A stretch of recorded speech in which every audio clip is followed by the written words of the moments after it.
manifestações coletivas de cunho político, com episódios lamentáveis de violência generalizada e depredação do patrimônio público e privado e que não foram encartadas nessas condutas. Nas chamadas jornadas de junho de 2013, o país assistiu estarrecido a cenas de violência em diversos atos em São Paulo, no Rio de Janeiro e em Brasília, envolvendo confrontos, barricadas e depredação de agências bancárias, lojas, veículos e prédios públicos. No dia 10 de junho de 2013, ocorreu a fatídica Batalha da Consolação em São Paulo, com destruição de ônibus e vitrines, além de hostilidades aos agentes de segurança pública. Em 17 de junho de 2013, manifestantes atacaram a Assembleia Legislativa do Rio de Janeiro, lançando coquetéis Molotov, quebrando vidraças, incendiando um carro de veículos da imprensa, pichando estruturas e utilizando barricadas. Na mesma data, houve depredação generalizada da esplanada dos ministérios em Brasília. Criminosos lançaram rojões e incendiários, danificaram a Catedral de Brasília, bem como depredaram o Palácio do Itamaraty e o prédio do Congresso Nacional. Em agosto de 2013, centenas de vândalos invadiram o prédio. Agosto de 2013, centenas de vândalos invadiram o prédio da Câmara Municipal do Rio de Janeiro e entraram em confronto físico com a polícia. No ano seguinte, protestos de natureza política no contexto da Copa do Mundo de Futebol de 2014 também geraram um caos de destruição. No Rio de Janeiro, em 6 de fevereiro de 2014, o cinegrafista Santiago Andrade foi covardemente assassinado ao ser atingido por um rojão durante protestos violentos no centro da cidade. Há diversas imagens registradas pela imprensa de pessoas portando bandeiras de partidos políticos durante as práticas criminosas naquela oportunidade.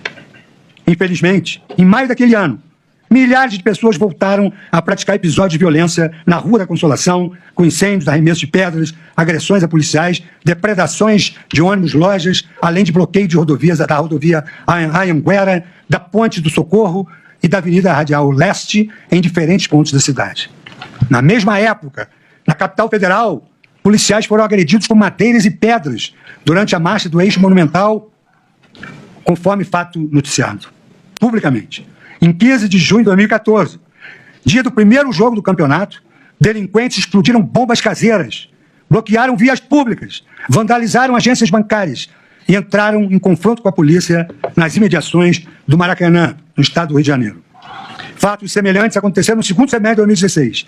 Diversos protestos ocorridos em novembro e dezembro daquele ano em Brasília culminaram em incêndios, devastação de bens públicos privados, pichação de patrimônios tombados e violência praticada contra policiais por criminosos mascarados, portando faixas com dizeres fora o presidente, então em exercício na época, Michel Temer. A esplanada dos ministérios foi completamente depredada.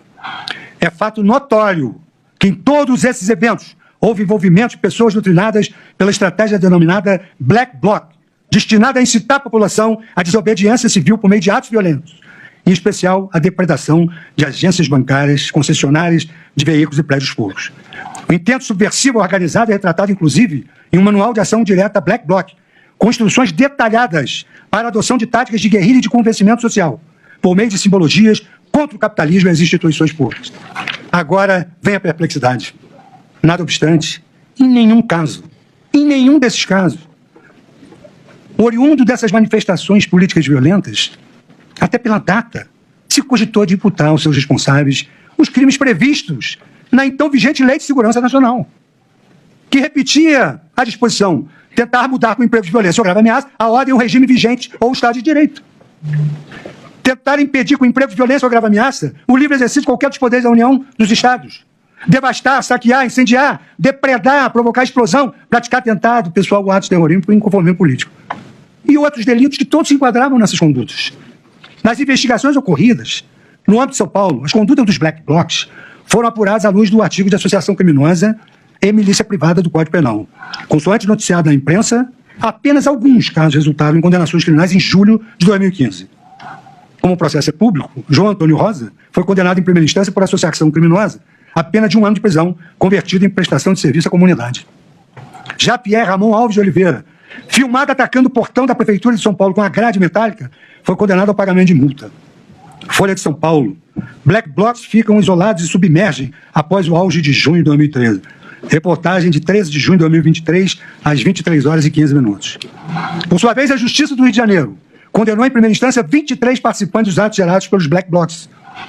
A denúncia apontou a existência de uma organização estruturada, denominada Frente Independente Popular, responsável pelo planejamento e convocação para ataques violentos. Os réus foram considerados em curso no artigo 288 do Código Penal, associação criminosa, e no artigo 244-B do Estatuto da Criança e do Adolescente. Corrupção de menores.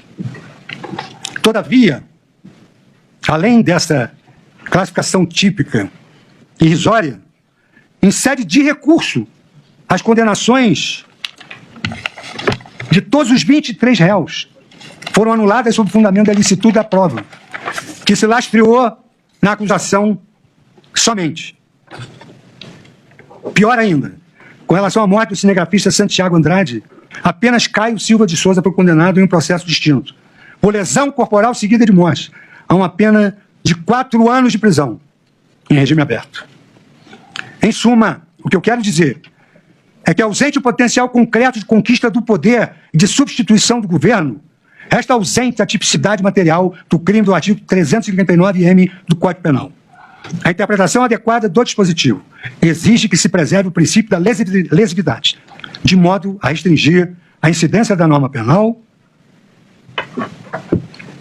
a comportamentos que apresentem perigo real à estabilidade dos poderes constituídos.